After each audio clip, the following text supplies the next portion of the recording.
Russia-Ukraine live. Russia destroyed residences in Mariupol without removing dead bodies. The Russia-Ukraine war has entered day 107, leaving 12.8 million people displaced in Ukraine. As Russia continued to pound pockets of East Ukraine, Poland's president will undertake a journey across Europe to convince EU countries to support Ukraine's membership bid. Meanwhile, noting the looming global food crisis, Russian FM Sergei Lavrov agreed to ensure the safe exit of ships from Ukrainian ports.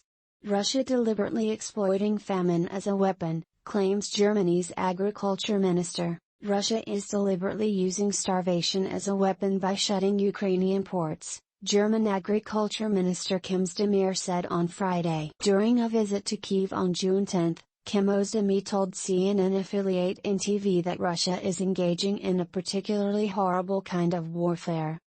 Russia destroyed 1,300 high-rise structures in Mariupol without removing citizens' dead remains. Russian forces controlling the damaged Ukrainian city of Mariupol bulldozed 1,300 high-rise apartment buildings without meticulously removing hundreds of dead bodies trapped beneath the wreckage, according to Vadim Boychenko, the Ukrainian mayor of Mariupol, who has escaped Mariupol for Ukrainian-controlled area, said on the municipal council's Telegram channel that at first, the occupants involved Mariupol locals in meticulously clear. However, Boychenko adds that when the Russians discovered the exact number of victims under the rubble, they swiftly relocated the local population. Boychenko claimed, the real number of bodies under the rubble of destroyed houses is frightening. Almost 50 to 100 people were killed under almost every destroyed house, and 1,300 high-rise buildings were destroyed in Mariupol. Elena Zelenska says Ukrainian army has 37,000 women and over 1,000 female commanders.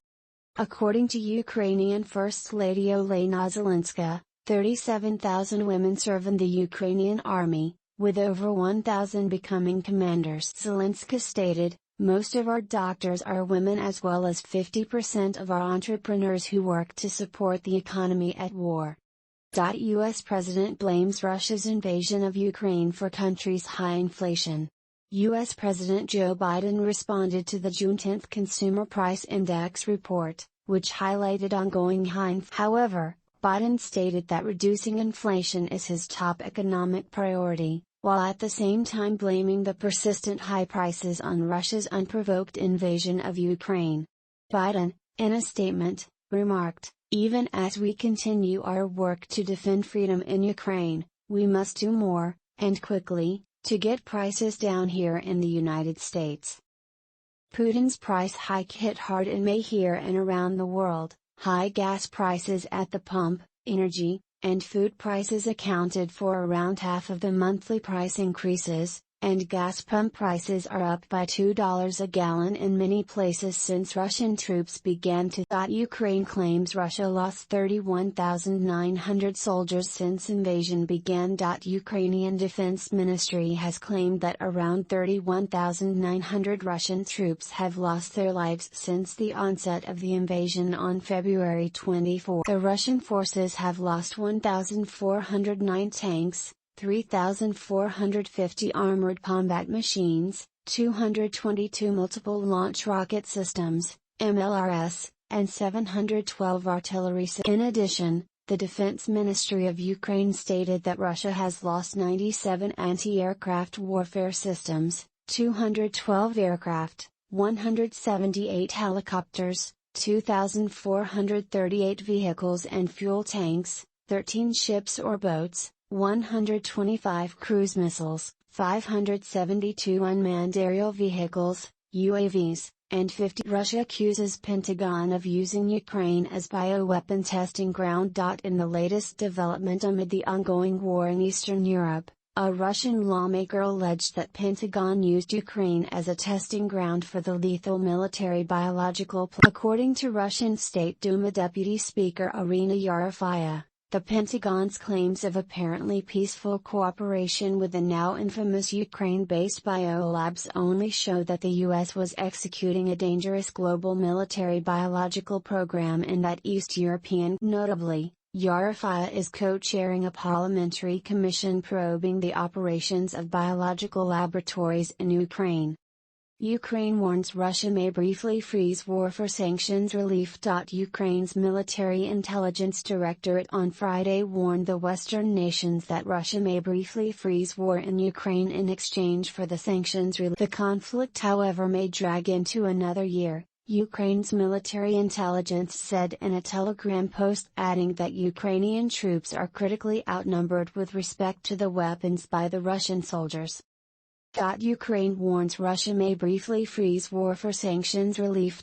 Ukraine's military intelligence directorate on Friday warned the Western nations that Russia may briefly freeze war in Ukraine in exchange for the sanctions. The conflict, however, may drag into another year, Ukraine's military intelligence said in a Telegram post, adding that Ukrainian troops are critically outnumbered with respect to the weapons by the Russian soldiers.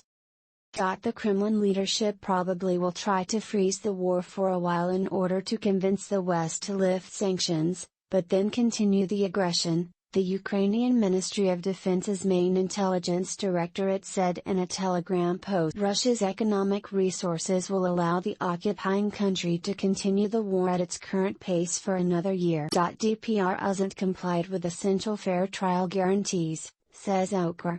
UN's Human Rights Office, OCHR, on Friday opposed the death sentences handed to 3 foreign fighters by a court in the separatist-controlled Luhansk People's Republic, LP. Such trials against prisoners of war amount to a war crime, said OCHR spokeswoman Ravina Shamdasani in statement. Since 2015, we have observed that the so-called judiciary in these self-proclaimed republics has not complied with essential fair trial guarantees, such as public hearings, independence, impartiality of the courts and the right not to be compelled to testify, she furthermore added, condemning pro-Russian UK says we don't have regular interaction with Russians.